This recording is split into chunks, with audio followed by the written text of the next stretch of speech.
Have you ever truly paused to question the nature of the path beneath your feet? Felt that unsettling shiver, not of cold, but of recognition, as if a moment experienced now carries the ghostly imprint of having happened before, or perhaps of being fated to happen all along? What if the comforting notion of linear time, of cause inevitably preceding effect, is merely a convenient fiction our minds cling to? What if reality operates on a different, more disturbing principle, that of the causality loop, an intricate, perhaps unbreakable chain where the future dictates the past and the present is merely a necessary junction point in an eternal, self-referential cycle? Imagine existence not as a flowing river, but as a stagnant circular moat around a fortress of inevitability, and your every action, every perceived choice is just another ripple confirming the water's stillness, its inescapable boundary. This terrifying concept finds form in paradoxes woven from the threads of theoretical physics and existential dread. The causality loop suggests a universe where time can curve back onto itself, creating scenarios where an event is, paradoxically, its own genesis. Within this framework, two particularly insidious variations emerge, chipping away at our fundamental assumptions about origin, agency, and the very fabric of reality. First, let us descend into the quiet vertigo of the bootstrap paradox, sometimes called an ontological paradox. Picture this: a scholar from a distant future, obsessed with a lost symphony by a legendary composer, possesses the only known score. He travels back in time, finds the composer struggling, and in an act of desperate preservation, gives him the score. The composer, perhaps inspired or simply pragmatic, transcribes it, releases it, and it achieves legendary status, eventually, becoming the very score the time traveler cherished and brought back. The loop closes, but the chilling question remains, echoing in the silent corridors of uncreation. Who composed the symphony? Not the traveler, he only carried it. Not the composer, he only copied it. The symphony exists without an origin point, bootstrapped into reality by the paradoxical structure of its own temporal journey. It is information ex nihilo, an orphan of causality. This throws into question the very nature of creativity and discovery. Could our most profound insights, our most celebrated works of art or scientific breakthroughs, be echoes from their own impact, information whispered back through time, finding root in a receptive mind simply because the loop requires their existence? Are we creators or merely conduits for information that exists outside the linear flow, artifacts of a self-sustaining temporal circuit? It hints at a universe potentially littered with unauthored knowledge, uninvented technologies, existing simply because their existence is a necessary component of an eternally closed causal structure. Now, consider the colder, more deterministic embrace of the predestination paradox. This focuses not on originless objects, but on the absolute immutability of certain events, particularly those known beforehand. Imagine you gain knowledge of a specific future catastrophe involving you. Driven by self-preservation, you take meticulous steps to avoid it, locking yourself away, changing your routine, fleeing the predicted location. Yet it is precisely these actions, born of the desire to subvert fate, that inadvertently steer you directly towards the foreseen outcome. Perhaps staying home leads to a unique sequence of events, a faulty wire, a sudden emergency, forcing you out into the exact circumstances you sought to evade. Your struggle against destiny becomes the very mechanism of its fulfillment. This narrative mirrors the ancient Greek tragedies, like that of Oedipus, whose life became a testament to the futility of resisting prophecy. Every choice made by him and those around him, intended to thwart the oracle's grim prediction, served only to weave the tapestry of its inevitable realization. Free will, in this light, appears as a cruel cosmic joke, the desperate thrashing of a marionette unaware of the strings dictating its every move.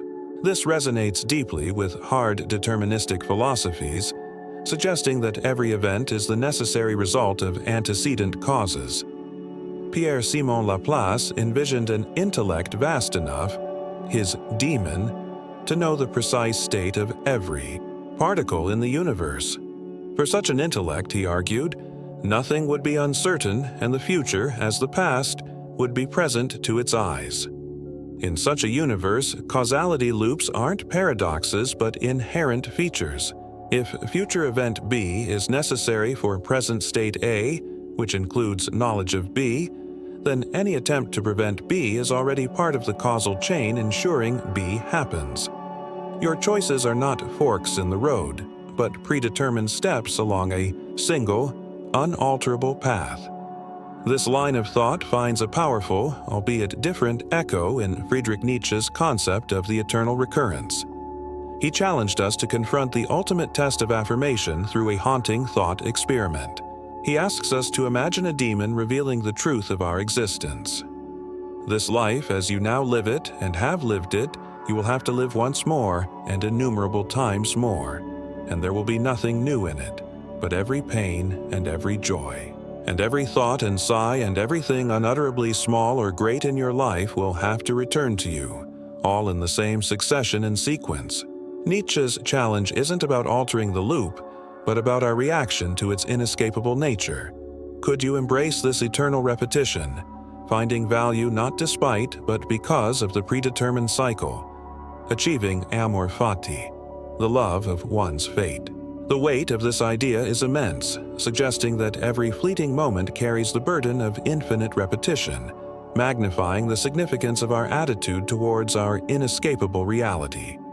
The horror lies in the potential lack of escape, the condemnation to repeat suffering and mistakes endlessly. The possibility feels tangible in those moments of profound déjà vu, those recurring nightmares, or the cycles of addiction or self-sabotage that feel impossible to break, as if an invisible script demands their reenactment. Are these merely psychological quirks or faint tremors from the underlying looped structure of reality itself?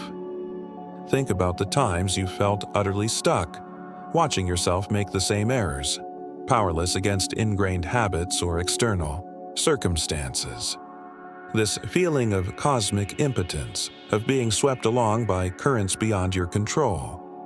Perhaps it's more than just a feeling. Perhaps it's a fleeting, terrifying perception of the causal chains binding you, the fragile yet unbreakable loops that might define the very contours of existence, ensuring that every path, no matter how winding it seems, leads inexorably back to its own beginning, forever.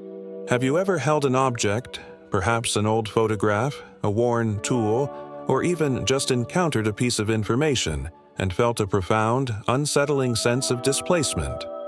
A feeling that it doesn't quite belong, that its history is incomplete, paradoxical, like a book missing its first and last pages, yet somehow still telling a coherent, cyclical story. What if some things in our reality aren't born from a linear chain of cause and effect, but are instead phantoms of temporality, existing without origin, haunting the corridors of time like echoes from an impossible source? What if the universe permits the existence of objects from nowhere? This disturbing possibility is crystallized in the bootstrap paradox, also known as an ontological paradox. It describes a scenario, often involving time travel but potentially inherent in the structure of space-time itself, where an object or piece of information is caught in a causal loop such that it effectively has no point of creation. Its future existence necessitates its past existence, which in turn leads to its future existence. It simply is, perpetually passed around within a closed temporal circuit, never having been initially made or conceived outside of that loop. Consider the classic example. A time traveler takes a future invention, say, a revolutionary energy source blueprint, back to the past.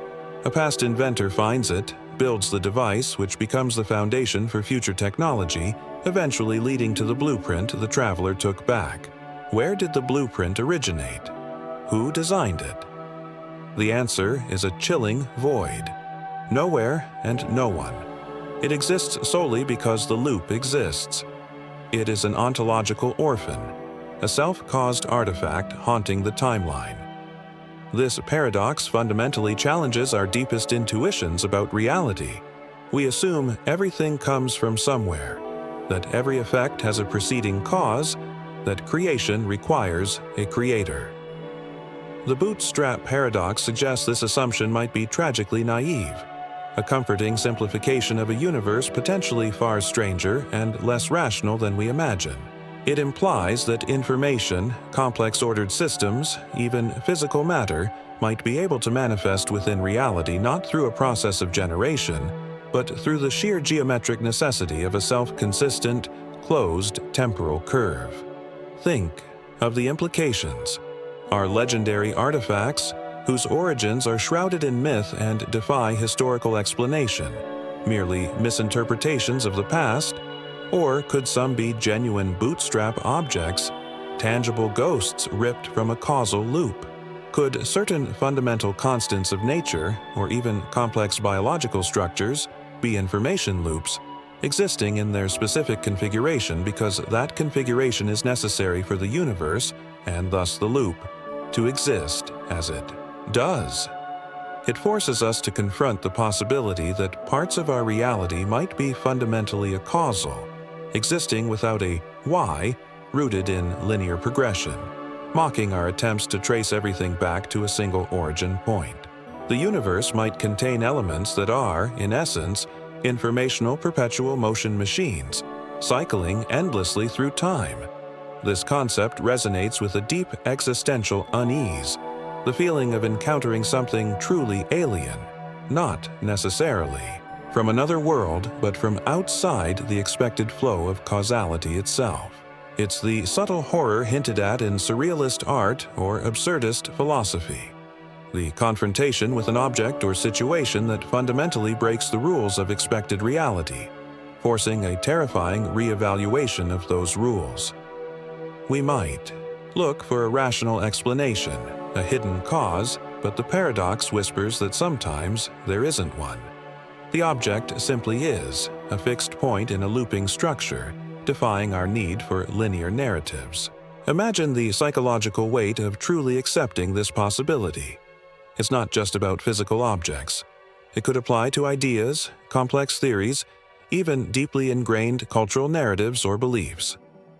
Could a revolutionary scientific paradigm, or a transformative philosophical concept, have bootstrapped itself into existence, its later influence ensuring its earlier discovery? This thought subtly undermines the narrative of human progress as a purely linear accumulation of knowledge.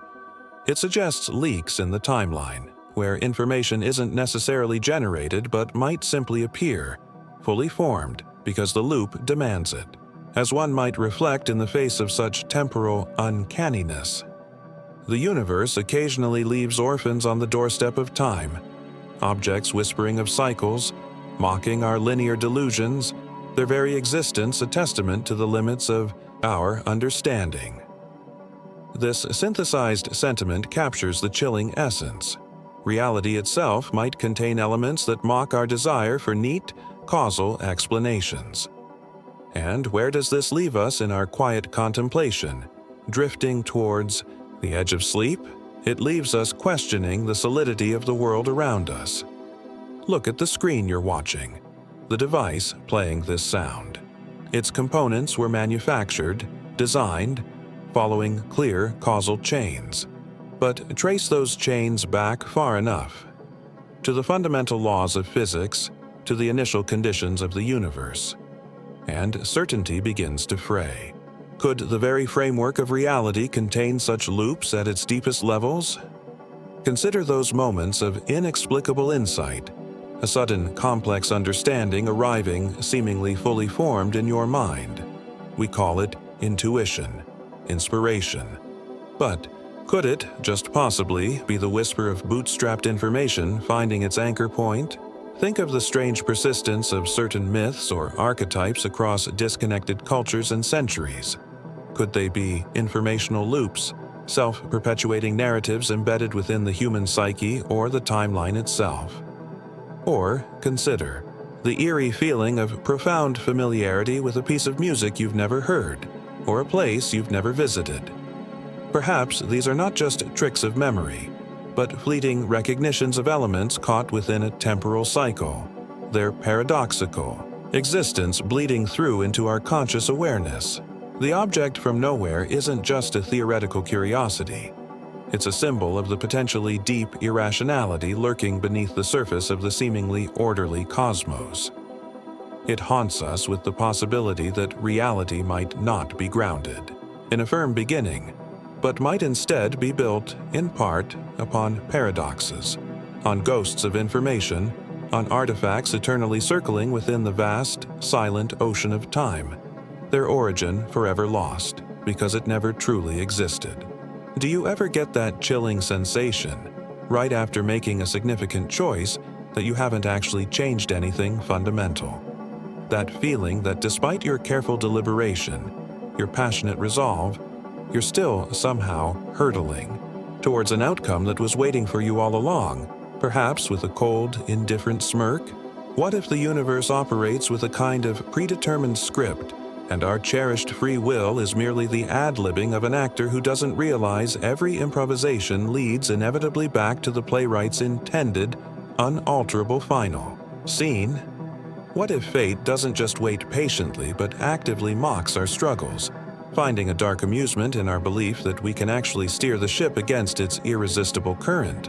This unsettling notion delves into the heart of fatalism, the ancient and persistent belief that certain events, or perhaps the entire arc of our lives, are predestined, unavoidable, locked in place by forces beyond our influence. It's a subtly different beast from pure determinism's chain of cause and effect.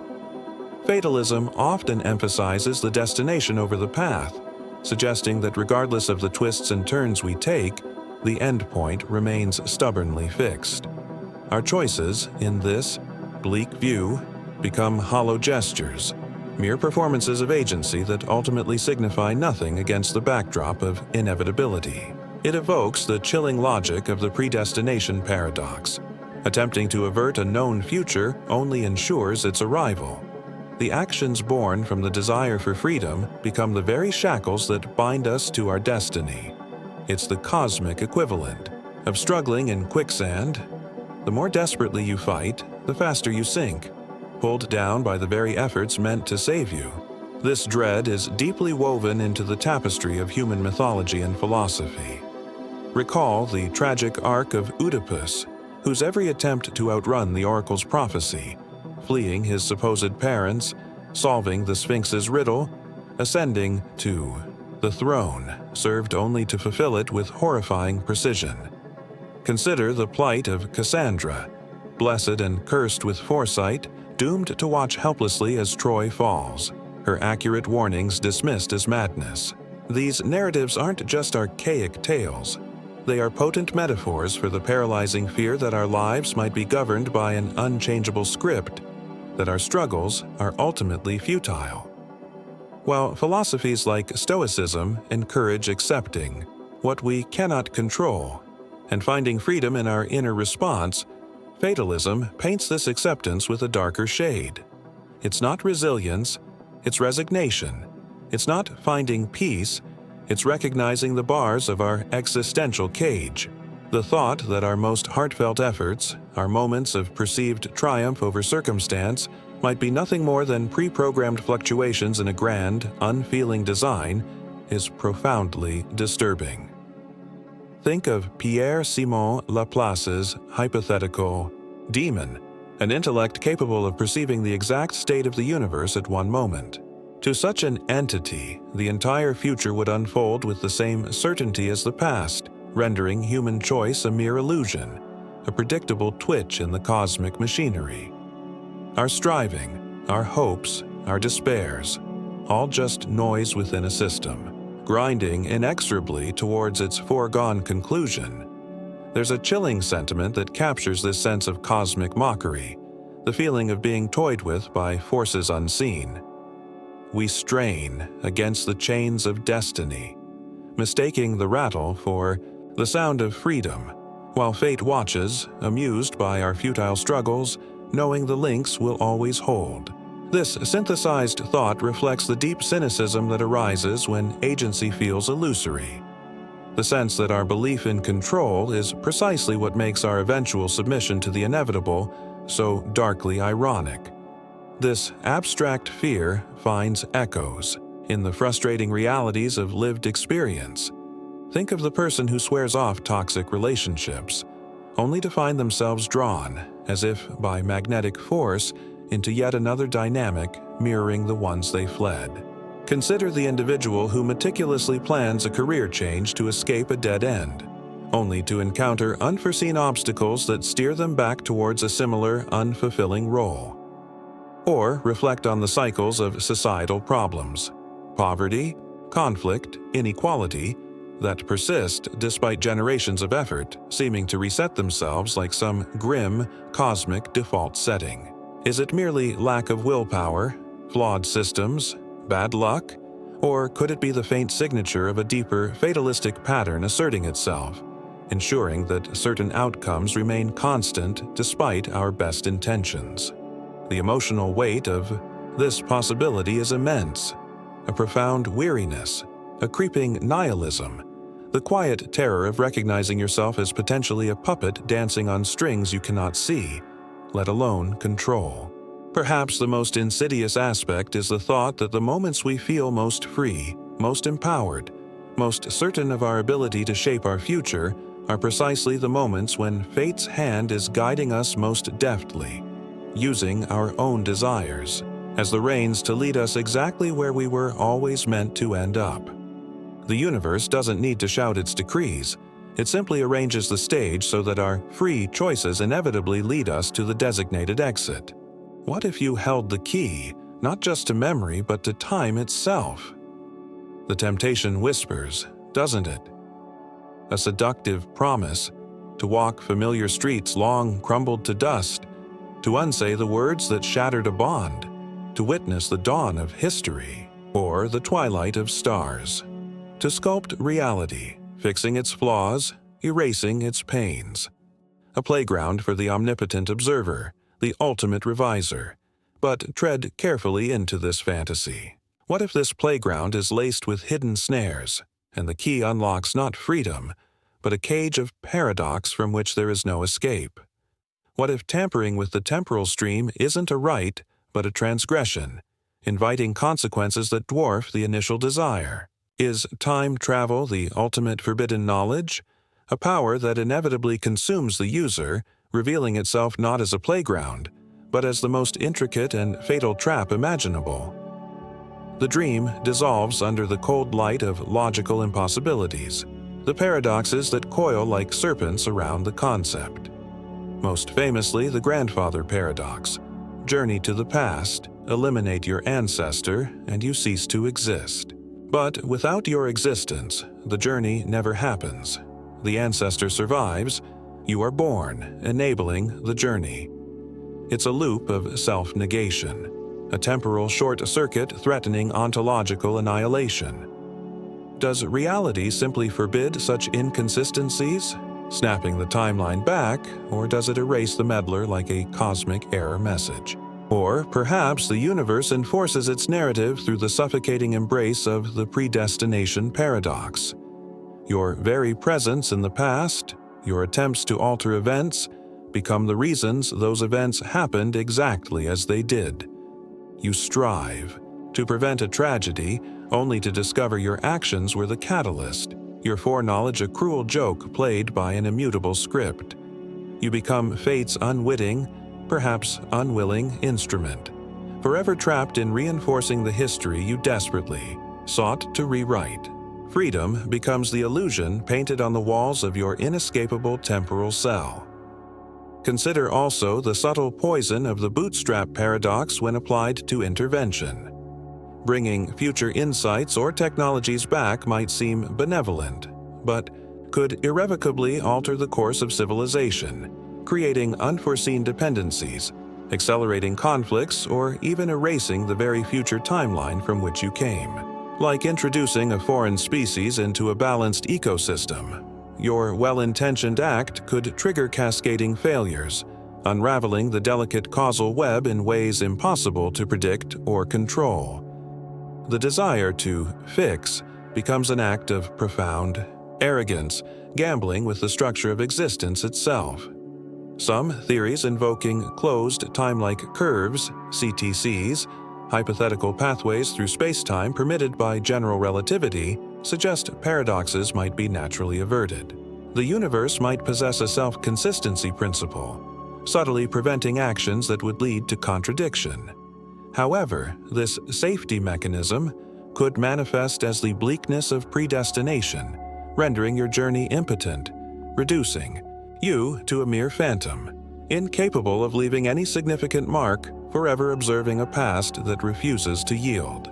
There's also the deep, unsettling question of identity, echoing the Ship of Theseus thought experiment. If you successfully alter your own past, changing formative experiences, preventing traumas, or even ensuring different relationships, is the resulting person still you? Does the continuity of consciousness survive such radical biographical revision? You might rewrite history only to effectively commit suicide, replaced by an alternate self who has no memory or connection to the original traveler's motives and pain. The goal achieved, the achiever annihilated. A chilling encapsulation of this peril might be, the corridors of time promise infinite possibilities, but venturing down them risks scattering your own existence like dust, leaving only echoes and paradoxes in your wake. This thought highlights the profound risk of self-dissolution inherent in temporal meddling. Imagine the psychological burden, the crushing guilt of unintended consequences, the paranoia of knowing alternate timelines, the unbearable weight of knowing too much. Could anyone wield such power without succumbing to madness or despair? The playground transforms into an ethical minefield, where every step risks triggering an explosion of unforeseen suffering across multiple potential realities. And once you've stepped outside the linear flow, can you ever truly go back? Would the ordinary progression of moments ever feel sufficient again?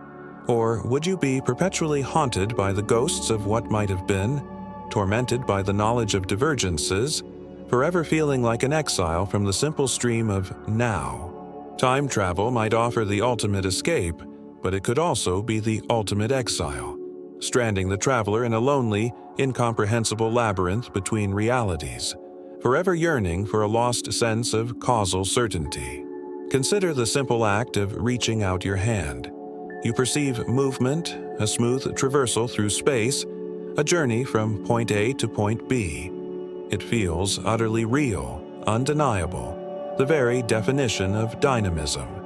But what if this perception, this fundamental experience of motion, is merely a clever trick of consciousness, a comfortable lie we tell ourselves to navigate a reality that is, at its core, profoundly still?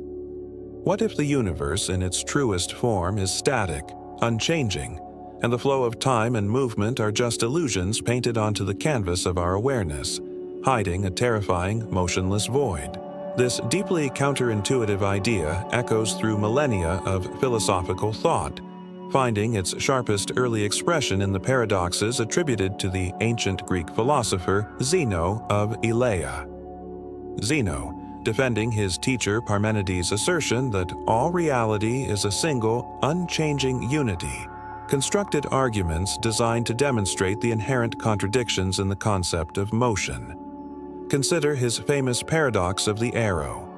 An arrow in flight at any single instant must occupy a space equal to itself. But if it occupies a space equal to itself at that instant, it is not moving at that instant. If time is composed of such instants, and the arrow is motionless at every instant, then how can it possibly move at all?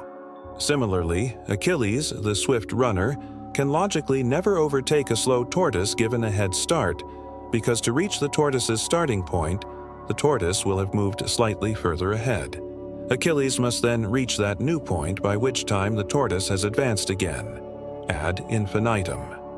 He closes the gap, but mathematically never quite eliminates it through an infinite series of subdivisions.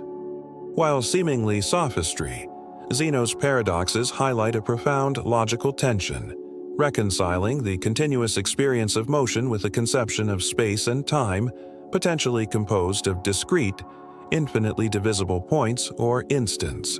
If motion requires traversing an infinite number of points, how can any finite journey ever be completed? Is the smooth flow we perceive merely our mind's way of glossing over an underlying, perhaps infinitely fragmented or fundamentally static reality? This ancient skepticism finds a strange resonance in modern physics, particularly within the concept of the block universe suggested by Einstein's theory of relativity. In this view, time is treated as a fourth dimension, akin to the three spatial dimensions. Past, present, and future are not flowing categories but parts of a single, eternally existing four-dimensional block of space-time. All moments exist simultaneously within this block. What we perceive as the passage of time, and consequently motion through time, is merely the subjective experience of our consciousness illuminating successive slices of this static block. The universe doesn't unfold.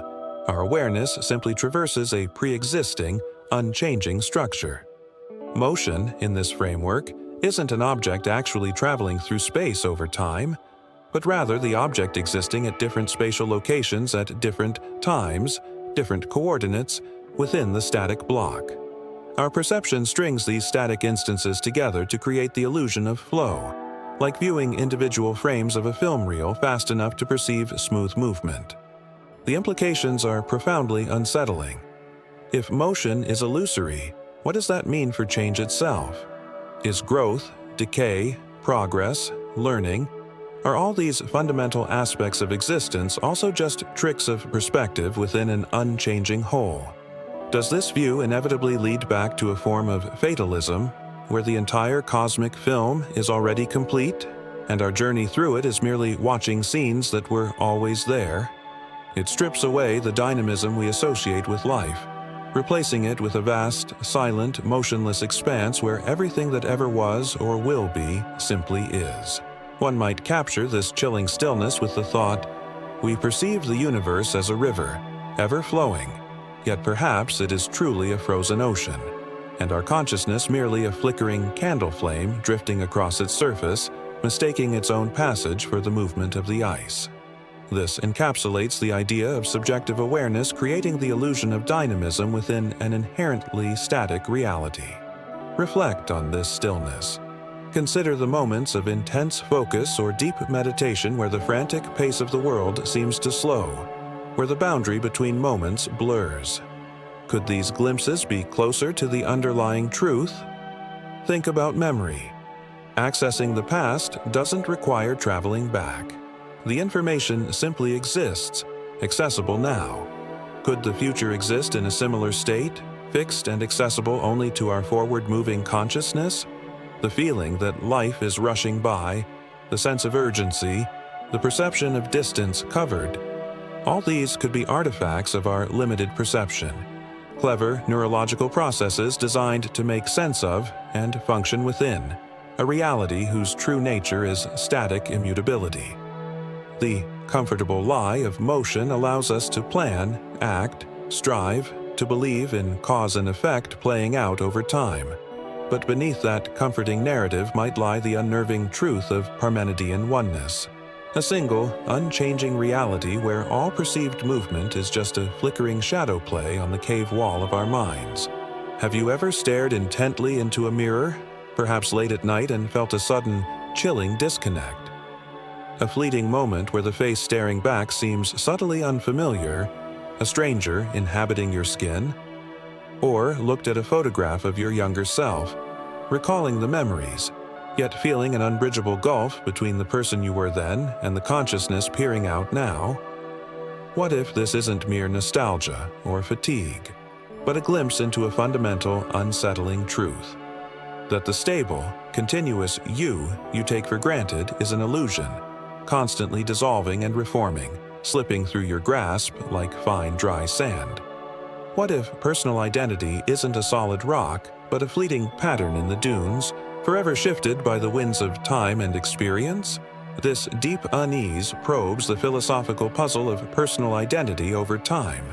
What makes you you, the same person who existed yesterday, last year, a decade ago?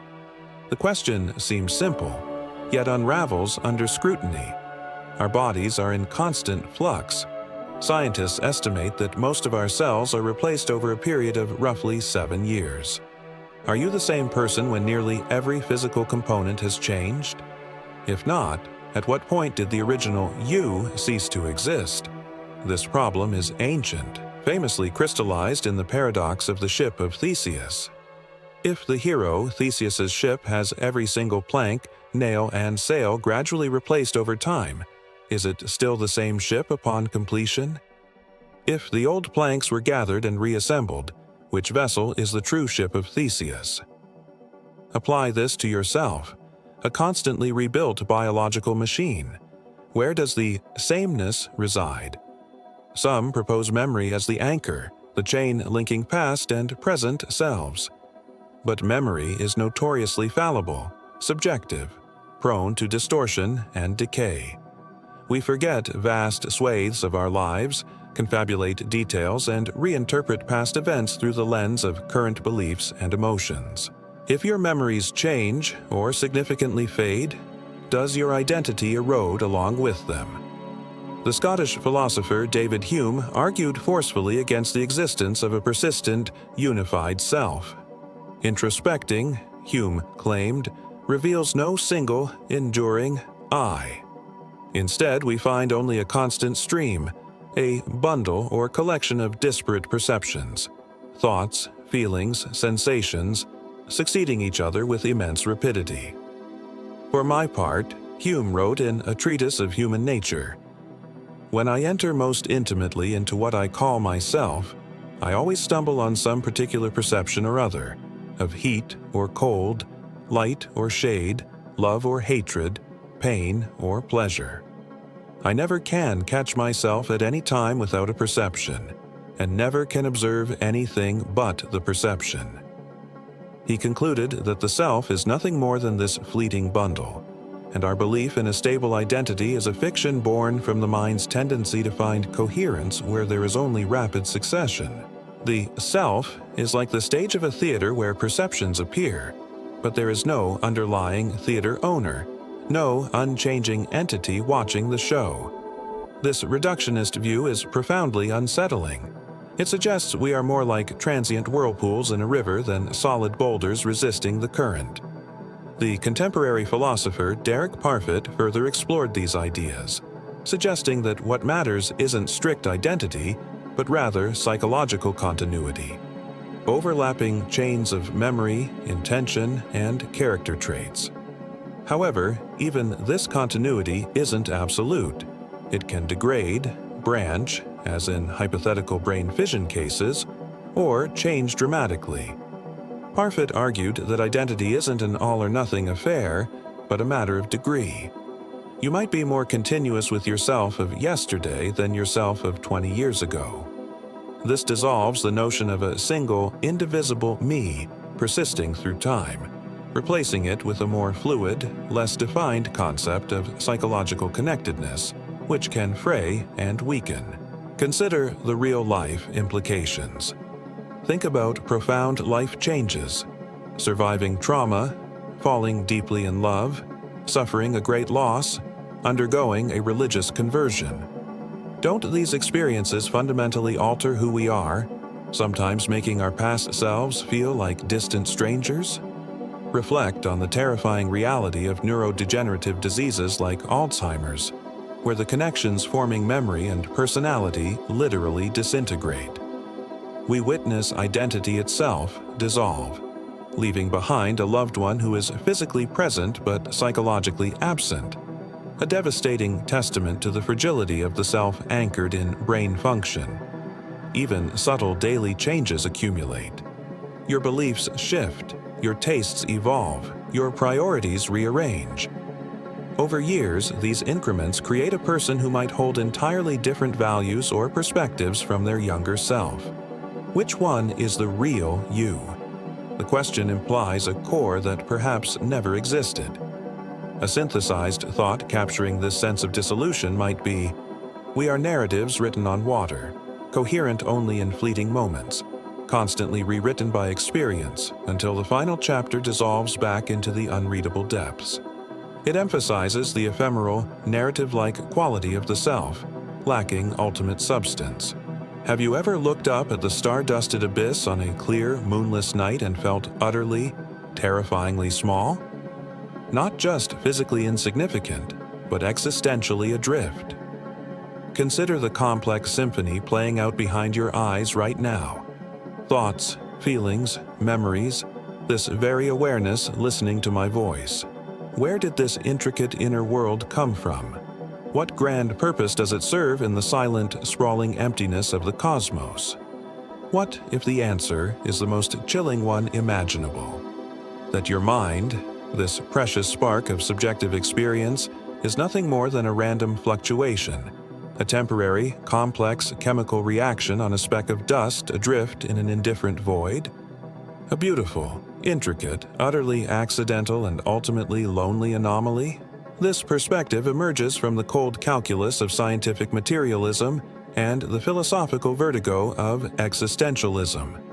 Stripped of comforting myths and teleological narratives, the universe appears indifferent, governed by blind physical laws. Life, and subsequently consciousness, arose not through divine intention or purposeful design, but through a staggeringly improbable series of contingent events. The right chemicals, the right energy, the right planet, followed by billions of years of haphazard evolutionary trial and error driven by mutation and survival. Your mind, with its capacity for love, sorrow, reason, and self-awareness, is an emergent property of complex neural architecture, itself a product of this unguided process. It wasn't meant to be. It simply happened to be, a fortunate byproduct of matter complexity reaching a certain threshold. The universe existed for billions of years without conscious minds, and will likely continue for billions more after the last flicker of awareness dims. We are not the universe becoming aware of itself in some grand, meaningful sense. We are more like intricate mold growing briefly on a piece of cosmic debris. This view confronts the profound, hard problem of consciousness, as philosopher David Chalmers termed it. Why does all this complex information processing in the brain feel like anything from the inside? Why is there subjective experience, the redness of red, the pang of grief, the texture of awareness itself? From a purely functional evolutionary standpoint, it seems almost superfluous. An unconscious automaton could theoretically perform the same survival functions. Consciousness feels like an extravagant, unnecessary flourish, a ghost in the machine that evolved by chance, its intrinsic nature still profoundly mysterious and perhaps ultimately inexplicable within a purely physical framework. It makes our inner lives feel like cosmic accidents, glitches in the matrix of mindless matter. This resonates with the existentialist stance, particularly Sartre's notion that existence precedes essence. While Sartre focused on the freedom this implies, the flip side is the terror of radical contingency.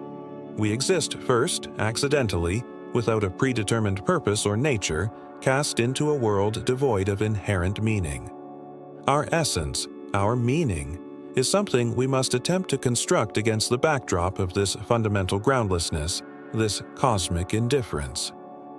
The Copernican revolution displaced humanity from the center of the cosmos physically. Modern cosmology and biology displace us from the center metaphysically. We are not the point of it all. We are a side effect. A poignant sentiment reflecting this cosmic isolation might be, each mind a solitary island universe, born of chance in an indifferent ocean, destined to perceive its own fleeting light before dissolving back into the darkness that never knew its name. This captures the twin horrors of randomness and ultimate isolation inherent in the accidental nature of consciousness. Consider the profound loneliness implied by this perspective. If consciousness is a rare accident, then each subjective world is fundamentally sealed off from others. We strive for connection, for empathy, for shared understanding, but can we ever truly bridge the gap between two separate islands of awareness? Language, art, love, are these genuine connections, or just elaborate signaling systems between isolated entities forever trapped within their own unique phenomenal experience? You can never truly know what it's like to be another person, another consciousness. Your inner world is yours alone, a fleeting bubble of awareness in an ocean of non-awareness. And this accidental spark is fragile, utterly dependent on the delicate biological machinery humming along within your skull. A slight chemical imbalance, a physical trauma, the inevitable process of aging and decay. And the light flickers, dims, extinguishes. The universe, vast and unfeeling, continues utterly unchanged by the cessation of your unique subjective experience. It didn't notice your arrival. It won't register your departure. Have you ever experienced a moment so strange, so out of sync with the expected rhythm of reality, that it felt like a skip in a record, a flicker on a screen? A profound sense of déjà vu, not just familiarity, but the jarring certainty of having lived this exact sequence before? Or witnessed a coincidence so improbable it strained belief, making the intricate web of cause and effect seem momentarily frayed, revealing something artificial underneath? What if these aren't just quirks of perception or random chance, but literal glitches in the matrix? What if they are subtle tears in the fabric of existence, momentarily exposing the underlying code, hinting that our perceived reality is nothing more than an incredibly sophisticated, but ultimately flawed, computer simulation? This is the unsettling core of the simulation hypothesis, an idea explored in science fiction but given serious philosophical weight by thinkers like Nick Bostrom. Bostrom's simulation argument presents a trilemma. Either civilizations tend to go extinct before reaching technological maturity capable of creating ancestor simulations, or advanced civilizations lose interest in creating such simulations, or we are almost certainly living in one right now. Given the potential for vast numbers of simulations to be run by even one such advanced civilization, the statistical probability leans heavily towards the third option. This isn't merely a technological speculation. It echoes ancient philosophical doubts about the nature of reality, from Plato's allegory of the cave, where prisoners mistake shadows for truth, to René Descartes' pondering of an evil demon deceiving his senses. But the modern hypothesis grounds this doubt in computational terms.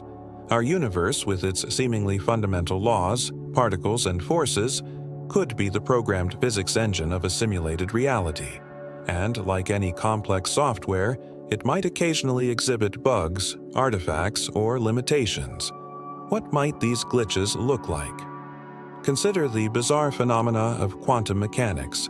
Particles existing in multiple states at once, superposition, until observed, or seemingly communicating instantaneously over vast distances, entanglement. Physicists grapple with explaining these counterintuitive behaviors. Could they be optimizations within the code? Perhaps the simulation only renders definite properties when a conscious observer, a user, interacts, saving processing power. Could entanglement be a pointer error or a feature of the underlying network protocol linking simulated particles? Or think about the apparent fine-tuning of the universe's fundamental constants. Values like the strength of gravity or the charge of an electron seem exquisitely calibrated to allow for complex structures and life to emerge. Is this evidence of a benevolent creator, or simply the parameters set by the simulation's programmers? If the simulation's goal involves observing conscious life, the physics engine would need to be coded specifically to permit it. Then there are the more subjective anomalies. Déjà vu, a momentary loading error, a previously run sequence briefly replaying. Synchronicity, those meaningful coincidences explored by Carl Jung, pattern recognition systems in our minds, or evidence of underlying algorithms occasionally aligning in noticeable ways. Even our paradoxes of time travel and causality, could they represent forbidden operations, actions that crash the system, or reveal its logical inconsistencies, hence why they seem impossible within the simulation's rule set? The uncanny valley, that feeling of revulsion towards artificial beings that are almost human but not quite. Is this an aesthetic preference, or an innate subroutine detecting something not rendered correctly? An imitation falling short of the simulation's baseline reality? A chilling thought crystallizes this possibility. Perhaps reality is a program running on ancient, decaying hardware, and the moments of inexplicable weirdness are just system errors bleeding through, reminding us that the screen can and eventually will go dark. This frames glitches not just as proof, but as omens of the simulation's potential imperfection and impermanence. Reflect on your own experiences, those moments where reality felt thin, pliable, less solid than usual, feelings of derealization or depersonalization, where the world seems unreal, distant, like watching a film. Could these psychological states be moments where our individual user interface with the simulation flickers, momentarily losing its immersive quality? What about the limits of our perception? The vast spectrums of light and sound we cannot detect, the potential dimensions beyond our grasp. Are these true limitations of the cosmos, or simply the boundaries defined by the simulation's parameters, the edges of the rendered map? The deepest horror lies not just in being simulated, but in the implications for our autonomy and meaning. Are our thoughts, feelings, struggles, loves, and losses genuine, emergent experiences, or are they part of the program? Are we characters in someone else's game, subjects in an experiment, or perhaps just background processes in a simulation run for entirely different, unknowable purposes? Our entire existence could be data, our consciousness a subroutine, our universe a hard drive on a shelf somewhere in a base reality we can never access or comprehend. Have you ever felt trapped in a cycle, doomed to repeat the same patterns, the same mistakes, as if caught in a personal time loop you desperately wish you could break? Now, imagine that feeling magnified infinitely, elevated to a cosmological principle. What if this entire life, in its totality, every fleeting joy, every crushing sorrow, every mundane Tuesday, every profound epiphany, every careless word, every single breath, what if all of it is destined to repeat? Not just once, but innumerable times more, exactly as it happened, down to the last detail, forever and ever? What if existence isn't a journey forward, but an infinite, inescapable replay? This is the terrifying heart of the concept known as eternal recurrence, most famously and powerfully explored by the philosopher Friedrich Nietzsche. It's presented not necessarily as a scientific theory of the cosmos, but as a profound psychological test, a thought experiment designed to weigh the value of your life in the heaviest possible scales. Could you bear the burden of knowing that everything you have ever experienced or will experience is locked into an endless loop, without alteration, without escape, without redemption or progress? No lessons learned leading to a different outcome next time, no chance to undo regrets, no possibility of achieving a final peace or closure outside the cycle. Just this, again and again, eternally. It challenges the very core of our desire for meaning, purpose, and forward momentum. We instinctively structure our lives around growth, change, and the hope for a better future or a final rest. Eternal recurrence rips away this scaffolding, leaving us face to face with the stark reality of this moment, this life, presented not as a unique passage, but as a single, endlessly repeated frame in a cosmic film reel stuck on loop. Nietzsche dramatized this harrowing thought in The Gay Science, posing it as a confrontation in one's deepest solitude. Imagine, he suggests, a demon visiting you in your loneliest loneliness, revealing the ultimate truth of existence. He vividly describes the encounter. What if someday or night a demon were to steal after you into your loneliest loneliness and say to you, "This life, as you now live it and have lived it, you will have to live once more and innumerable times more, and there will be nothing new in it, but every pain and every joy and every thought and sigh and everything unutterably small or great in your life will have to return to you, all in the same succession and sequence. Even this spider and this moonlight between the trees, and even this moment and I myself. The eternal hourglass of existence is turned upside down again and again, and you, with it, speck of dust. Would you not throw yourself down and gnash your teeth and curse the demon who spoke thus? This visceral reaction, rage, despair, the desire to curse the messenger, highlights the immediate horror the idea evokes.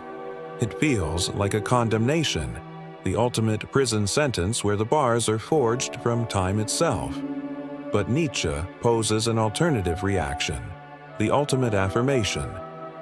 Or have you once experienced a tremendous moment when you would have answered him, "You are a god, and never have I heard anything more divine"? To reach this point, to welcome the eternal return of everything, including the suffering, the mistakes, the ugliness, requires an extraordinary acceptance, a profound love of fate, amor fati. It means finding such value, such meaning, such intensity in life as it is, that you would will its infinite repetition. It transforms the thought from a curse into the highest possible affirmation of existence. Yet, the shadow of the curse looms large. Consider the weight of your regrets, your moments of shame, your deepest pains. Now imagine reliving them, exactly as they happened countless times. The betrayal, the loss, the failure, not as memories to be processed and overcome, but as events you are doomed to perpetually re-experience firsthand. The cycle offers no escape, no evolution, no transcendence. It's the psychological equivalent of being trapped in a recurring nightmare, but the nightmare is your entire existence. This concept resonates with those cyclical patterns we observe in life, the feeling of being stuck, of history repeating itself on personal or societal scales. Is this merely psychological inertia, or could it be a faint echo of this deeper potential truth? The moments of intense déjà vu, the uncanny feeling of having been here before, perhaps they are fleeting, intuitive glimpses into the terrifying possibility of the loop. The implications are paralyzing. If everything repeats, does any choice truly matter in the grand scheme? Does striving for improvement make sense if the outcome is eternally fixed? Nietzsche might argue the opposite. Precisely because it repeats, every moment carries infinite weight. How you live this instance is how you live all instances. But the potential for despair is immense. The feeling of being a mere speck of dust relentlessly spun in the eternal hourglass, powerless to change a single grain's trajectory. Do you ever feel haunted, not by the past, but by the future? Not in anticipation, but with a strange, creeping certainty that the significant events, the major turning points, even the final punctuation mark of your existence are already set in stone, waiting for you down the line regardless of your wishes or efforts. What if the open horizon we perceive, the canvas of possibility we believe we paint with our choices, is an illusion? What if the entire trajectory of your life, from cradle to grave, already exists as a finished, immutable fact laid out in the fabric of space-time without ever asking for your input, your approval, your consent? This chilling perspective challenges our most fundamental assumption about time, that the future is unwritten, a realm of potentiality shaped by present actions. Instead, it posits a future as real and fixed as the past, denying us not only control, but even the dignity of participation in its authorship. This idea finds its most compelling framework in the block universe model of spacetime, a consequence of Einstein's theory of relativity. In this model, time is not a flowing river but a dimension, interwoven with the three spatial dimensions into a static, four-dimensional block. Within this block, all points in time, past, present, and future, coexist simultaneously and eternally. Your birth, this moment listening to my voice, your breakfast tomorrow, your greatest triumphs, your deepest regrets, your final breath. They all simply are, fixed coordinates within this unchanging structure. Our subjective experience of time passing, of moving from a now into an unfolding future, is merely the journey of our consciousness illuminating successive slices of this pre-existing block. Like a beam of light moving along a vast, intricate sculpture, revealing different parts moment by moment, our awareness creates the illusion of flow and change within a reality that is fundamentally static and complete. The future isn't becoming, it already is. This concept aligns terrifyingly well with classical determinism. If every event is necessitated by prior causes and conditions governed by inviolable laws of physics, as suggested by Laplace's hypothetical all-knowing demon, then the future state of the universe is, in principle, already contained within the present state. The block universe gives this deterministic future a concrete ontological status. It exists now as surely as the past. Our feeling of making choices, of navigating possibilities, becomes deeply suspect. If the future outcome is already part of the block, then our choices are merely the necessary steps along the pre-existing world line connecting our past coordinates to our future ones.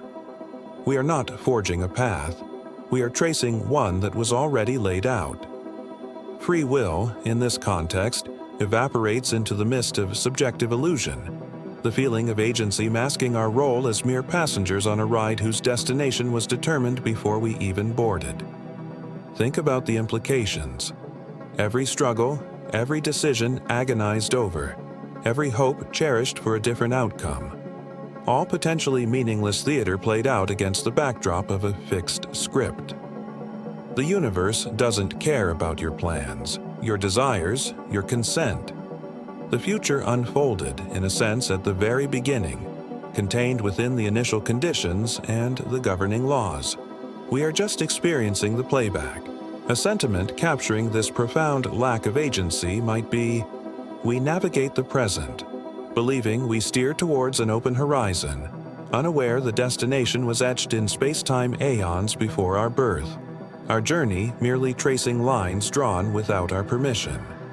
The emphasis lies on this violation, the sense that our life's course was decided without consulting the consciousness destined to experience it. This abstract horror finds echoes in lived experience.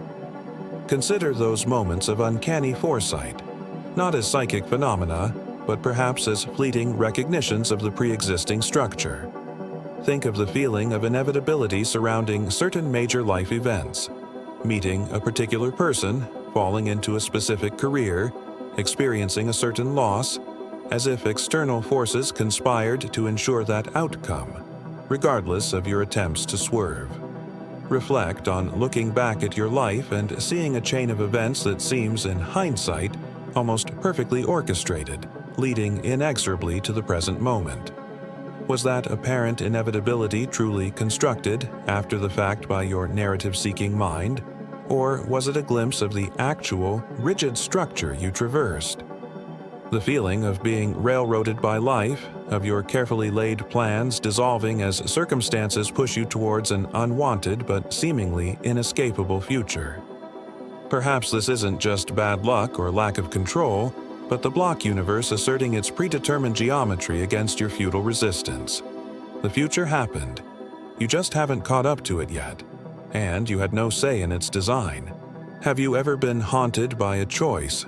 Not just the memory of it, but the ghost of the path not taken. That lingering, what if? The shadow self living out an alternate fate. Now, imagine that feeling isn't just psychological projection, but a chilling reflection of reality. What if every time a decision was made, every time a quantum event resolved one way instead of another, the universe itself fractured, splitting into parallel streams where every single possibility became real. And what if, within that unfathomable infinity of diverging worlds, countless versions of you are experiencing every conceivable misfortune, every potential tragedy, every nuance of pain you narrowly avoided here? What if we are all just adrift on one comparatively lucky branch, silently drowning in the unheard echoes of infinite parallel sorrows? This is the vertiginous landscape suggested by the many worlds interpretation, MWI, of quantum mechanics, first proposed by Hugh Everett III. Faced with the perplexing measurement problem, how quantum possibilities collapse into one definite reality upon observation, Everett offered a radical alternative. No collapse occurs. Instead, at every quantum juncture, the universe splits. All potential outcomes manifest in separate parallel universes, each as real as our own, diverging infinitely outwards from countless decision points. Every possibility is realized somewhere. Every coin flip lands heads in one world, tails in another. Every life saved here is lost in a cascade of alternate timelines. Every moment of joy experienced by you is counterbalanced by infinite variations of suffering endured by other versions of yourself, identical in origin, differing only by the cruel dice roll of quantum chance. The implications are staggering, shifting from abstract physics to intimate existential horror. Think about the moments of relief in your own life: the near-miss accident, the recovery from illness, the averted disaster. According to MWI, that relief is solitary. In countless other branches, the accident happened. The illness proved fatal. The disaster struck with full force. Infinite versions of you weren't so lucky. They are experiencing the full spectrum of suffering that fate allowed, consequences you escaped only by the sheer luck of existing on this particular branch of the wave function. It paints a picture of the multiverse not as an exciting realm of infinite possibilities, but as an unimaginably vast ocean of pain, where for every island of happiness there stretches an endless sea of grief. Your personal triumphs become tainted by the knowledge of infinite corresponding failures. Your moments of peace are haunted by the silent screams of your other selves, experiencing every terror imaginable: loss, betrayal, isolation, physical agony, madness. The sheer scale defies comprehension, transforming personal identity into something terrifyingly diffuse and tragic. Are those other selves truly you? Everett's theory implies a shared origin, diverging only at the point of quantum bifurcation. Does this create a strange, fractured responsibility? Does their suffering somehow diminish your joy? Or does your relative fortune mock their plight across the inaccessible void between worlds? As philosopher David Lewis explored multiverse concepts, the reality of these counterparts raises deep questions about our own uniqueness and the weight of our experiences. A sentiment capturing this chilling diffusion of self and sorrow might be: across the silent multiverse, infinite echoes of your own scream go unheard, each parallel tear unseen, a quiet drowning in the endless possibilities of pain you happened to sidestep. It highlights the isolation within the multitude, the private experience of suffering multiplied infinitely but shared by none. This abstract concept resonates disturbingly with our own psychology. Think of survivor's guilt, the empathy we feel for others' suffering, the burden of imagining alternate negative outcomes. Could these feelings be faint, intuitive tremors, subconscious recognitions of the potential reality of parallel sorrows? When you agonize over a past mistake, feeling the weight of what might have been, are you merely regretting? Or are you somehow sensing the reality of that negative outcome playing out for another version of yourself in a nearby branch of reality? The sheer weight of infinite suffering, even if only theoretical, is crushing. It can lead to a profound sense of nihilism. If every possibility occurs, does any particular outcome, including our own existence and choices, hold any ultimate significance? Or conversely, it can lead to a desperate clinging to this reality, this specific branch, recognizing its potential fragility and the unfathomable ocean of misfortune surrounding it. We tend to think of time as a one-way street. The past is fixed, immutable, a landscape we can revisit in memory but never alter. The present is where we act, and the future is the consequence. But what if this neat linear progression is fundamentally flawed? What if the boundary between present and past is more porous, more fragile than we believe? What if your actions now, your choices, your very state of being, could ripple backwards, subtly infecting and even rewriting the fixed events that supposedly led you here? What if the past isn't a solid foundation, but a constantly shifting narrative retroactively shaped by the present moment? This profoundly unsettling idea emerges from certain interpretations of quantum mechanics, particularly those exploring retrocausality or delayed choice experiments. John Wheeler's famous delayed choice thought experiment, later experimentally verified in various forms, suggests that the way we choose to measure a particle now can influence its properties or behavior at a point before the measurement was made. For example, whether a photon behaved like a wave or a particle passing through a beam splitter can seemingly be determined by a measurement choice made long after it passed. This doesn't necessarily mean we can send messages back in time or change major historical events in the classical sense, but it hints at a deeper, stranger relationship between present choices and past quantum states. It suggests that the history of a quantum system isn't fully definite until it interacts with the present. Extrapolating this principle, even tentatively, to the macroscopic world opens a Pandora's box of existential dread. Could our present observations, decisions, or even just our conscious awareness be subtly solidifying or influencing the probabilistic cloud of past events that led to this moment?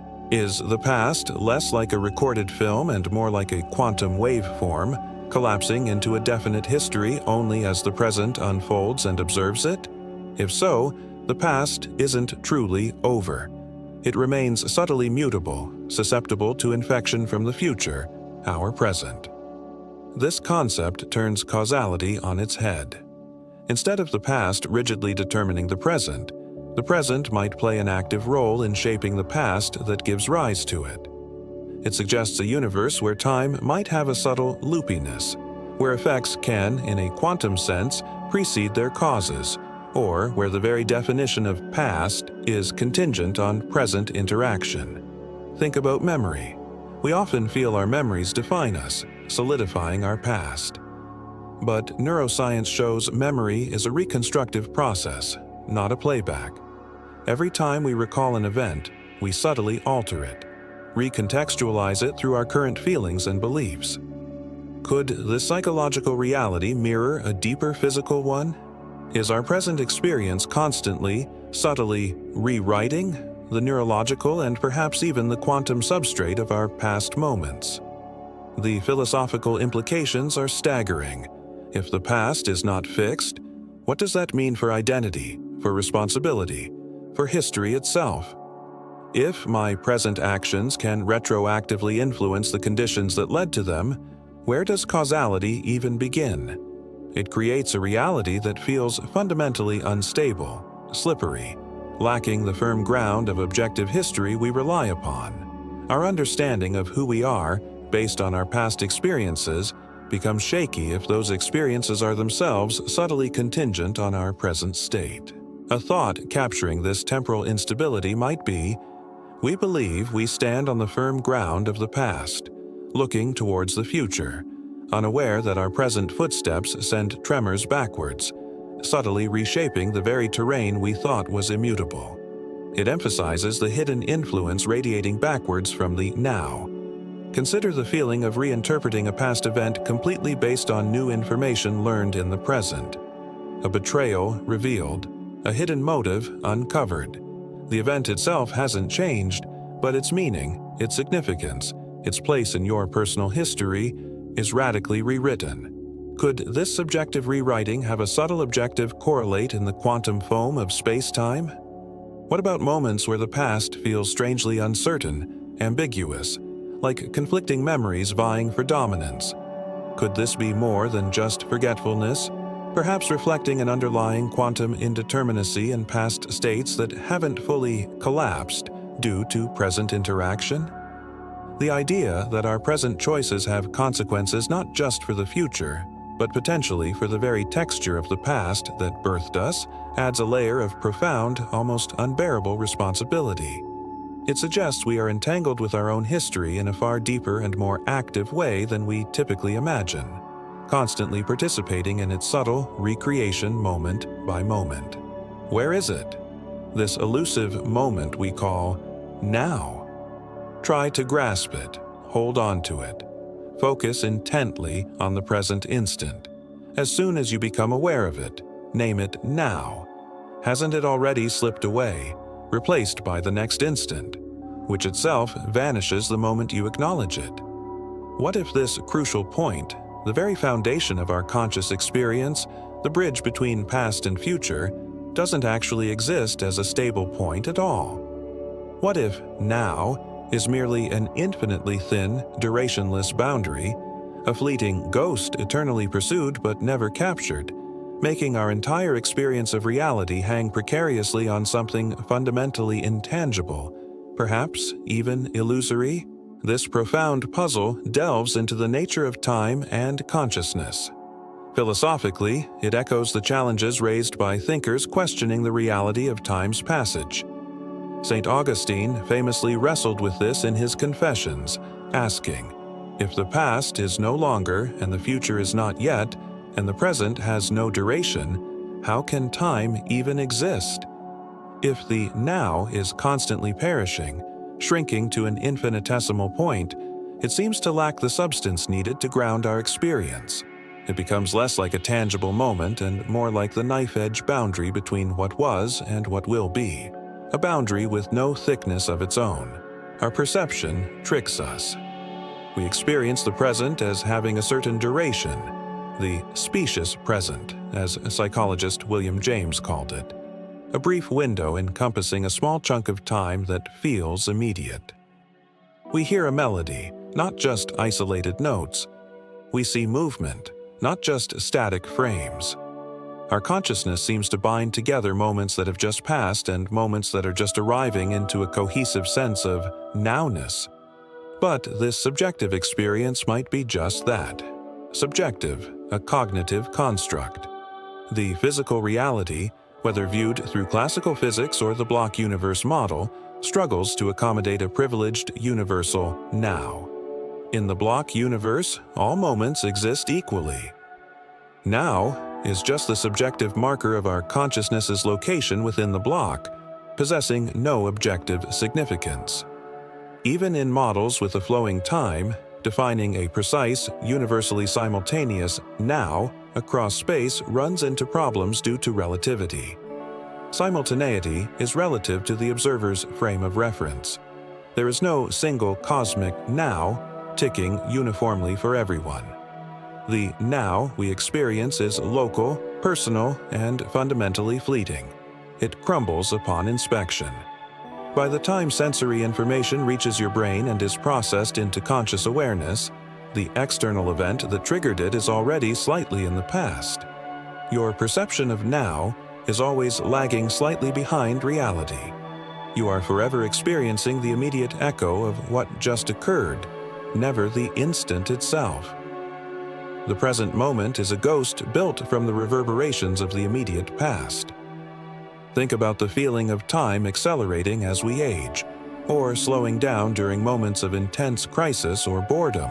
This subjective malleability further suggests that our experience of now is not a direct perception of objective time, but a constructed feeling, influenced by attention, emotion, and memory. It's less like a clock and more like a feeling state generated by the brain. A thought capturing this ephemeral nature might be, we chase the present moment like children chasing butterflies, always reaching, always grasping, only to find it has already dissolved into the air, leaving only the memory of its flight. It emphasizes the futility of trying to possess or stabilize the now. Consider the implications for mindfulness practices that emphasize being present. Perhaps the goal isn't to catch the elusive now, which might be impossible, but rather to align our awareness with the process of its constant vanishing, to accept the ceaseless flow without needing to pin down any single instant. It's an acceptance of impermanence at the most fundamental level of temporal experience.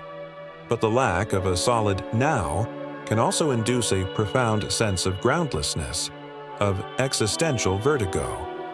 If the present moment has no real duration, if it's an infinitely thin boundary constantly slipping away, what anchors our existence?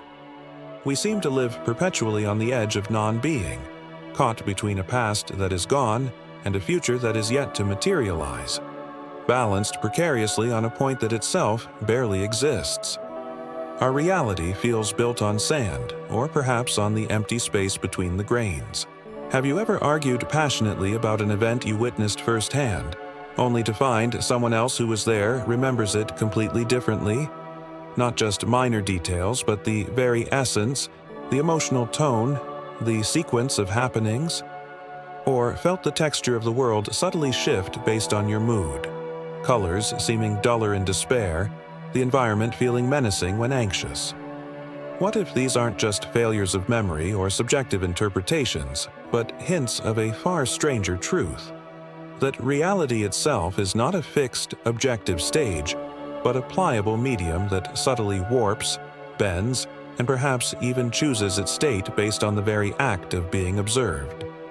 What if the universe doesn't just present itself to you, but actively responds to the gaze of consciousness, meaning reality is fundamentally different depending on who's watching? This unsettling proposition takes the observer effect from the bizarre realm of quantum mechanics and lets it bleed into our understanding of macroscopic reality.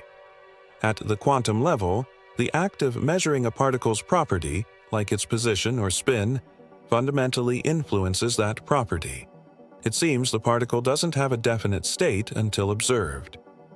While physicists debate the precise implications, some interpretations, like the controversial von Neumann-Wigner hypothesis, went further, suggesting that it is consciousness itself that collapses the quantum wave function, solidifying reality from a haze of probabilities. In this view, the conscious observer isn't passive. They are an active participant in the creation of the definite reality they experience. Extending this even metaphorically suggests a universe that isn't a static backdrop, but a participatory phenomenon. Reality might not be out there, solid, and independent. It might be a dynamic interplay between potentiality and observation.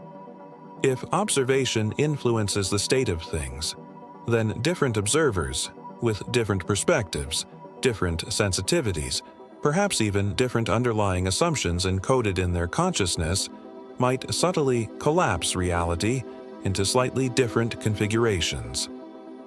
Objective truth becomes a slippery concept, potentially dissolving into a spectrum of observer-dependent realities. Imagine reality as less like a rock and more like clay, subtly molded by the focus and nature of the consciousness interacting with it. The world you experience isn't the world, it's your world, subtly tuned and configured by your act of watching it. This idea resonates with philosophical idealism, particularly Bishop Berkeley's famous dictum, esse est percipi. To be is to be perceived. While often interpreted theistically, things persist because they are perceived by God, its core suggests that existence is inextricably linked to awareness. Without an observer, does the unobserved phenomenon truly exist in a definite state? Quantum mechanics adds a disturbing modern twist to this ancient question, hinting that the very fabric of reality might hold its breath, waiting for a conscious gaze to give it form. A sentiment capturing this observer-dependent reality could be: the universe is a mirror reflecting not just your image, but your expectations, subtly conforming to the shape of the mind that dares to look upon it. This implies an active compliance from reality, a bending towards the observer's cognitive framework. Consider the implications for shared experience. If reality subtly warps for each observer, how can we ever truly share the same world? We communicate, agree on common descriptions, build scientific models based on intersubjective verification. But perhaps underneath this shared map lies a multitude of subtly different territories, each shaped by the individual consciousness navigating it. Your red might not be my red. My sense of time's passage might differ from yours not just psychologically, but in some deeper reality-warping way. This hints at a profound, fundamental isolation, each consciousness potentially trapped within its own uniquely rendered reality bubble, able to communicate with others but never truly sharing the same phenomenal ground. Think about how profoundly mood and expectation color perception. In moments of intense fear, the world feels objectively more threatening. Shadows lengthen, sounds become menacing. In moments of joy, the world seems brighter, more vibrant. We dismiss this as subjective feeling. But what if it's more? What if consciousness in these heightened states exerts a stronger warping effect, subtly influencing the probabilities, bringing forth a reality that conforms more closely to the internal state? What about mass hysteria or shared cultural beliefs that seem to manifest tangible effects? Could collective consciousness exert a more powerful reality-shaping force? We live our lives cushioned by assumptions, chief among them the belief in the stability of natural laws. Gravity will hold us down, the sun will rise, cause will precede effect. The fundamental constants of the universe will remain constant. We build our plans, our societies, our very sanity on this perceived regularity, this predictable rhythm of existence. But what if this stability is merely a habit, a long streak of cosmic luck, and not an inherent necessity? What if the underlying rules governing reality are not immutable iron laws, but merely strong suggestions, capable of suddenly, inexplicably changing? What if tomorrow morning, the universe simply wakes up on the wrong side of the bed and decides to break every single rule we thought we understood? This radical uncertainty strikes at the heart of the philosophical problem of induction, famously explored by David Hume. Hume argued that our belief in the uniformity of nature, the assumption that the future will resemble the past, is not based on reason or logical necessity, but merely on habit and past experience. Just because the sun has risen every day of our lives doesn't logically guarantee it will rise tomorrow. We expect it to, we bet our lives on it. But there's no absolute proof that the fundamental operating system of the universe can't suddenly be patched, rewritten, or simply crash. We extrapolate from observed patterns, but this is an act of faith, not logic.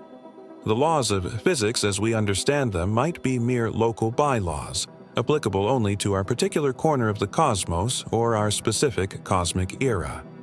Perhaps these laws evolved after the Big Bang and could change again.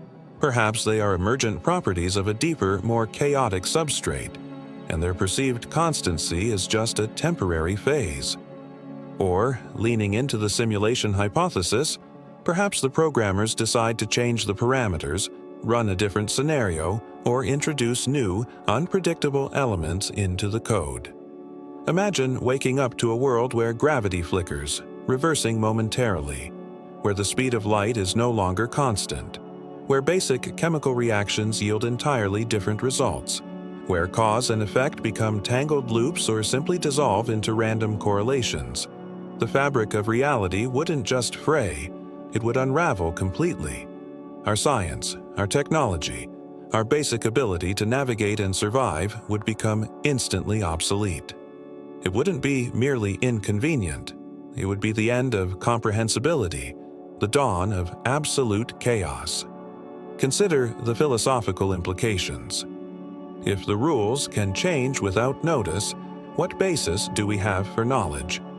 What meaning can long-term plans or ethical principles hold if the very ground of being is fundamentally unreliable? It suggests we might be living perpetually on the brink of an abyss of cosmic anarchy, shielded only by a temporary, perhaps illusory, consistency. Our sense of order becomes a fragile coping mechanism against a potentially capricious and unpredictable underlying reality. A thought capturing this terrifying fragility might be: we build castles of reason on the shores of existence, assuming the tide of cosmic law will always obey, blind to the possibility that the ocean itself could boil away or turn to stone overnight. It emphasizes the precariousness of our reliance on perceived stability. This isn't just abstract speculation. Scientists grapple with anomalies and unexplained phenomena that hint at physics beyond our current understanding. Dark matter, dark energy, the accelerating expansion of the universe. While they seek explanations within a consistent framework, the possibility always lingers that these are symptoms of deeper instabilities, or heralds of future changes in the cosmic order. Think about moments of extreme disruption in your own life. Sudden loss, unexpected betrayal, moments where the world felt like it turned upside down, shattering your assumptions about how things should be. While these are personal or social disruptions, they offer a taste of that profound disorientation, that feeling of the ground vanishing beneath your feet. Now magnify that feeling to encompass the very laws governing matter and energy. It's the ultimate nightmare scenario. Not just personal chaos, but the dissolution of objective reality itself into unpredictable flux. The comfort we find in routine, in predictability, in the belief that tomorrow will largely resemble today is exposed as potentially baseless, a gamble against cosmic whim. Have you ever felt a desperate urge to make someone truly understand what you're feeling, what you're experiencing from the inside, only to realize the utter impossibility of the task? That words, gestures, even tears are just crude translations, shadows cast on a wall, failing to capture the vivid, complex reality of your inner world? What if this frustration isn't just a limitation of language, but a reflection of a fundamental, unbreachable boundary? What if your consciousness is the ultimate solitary confinement, a universe of one, eternally sealed within the fortress of your skull, leaving you utterly, hopelessly alone with your own unique experience? This is the chilling core of the philosophical problem of other minds.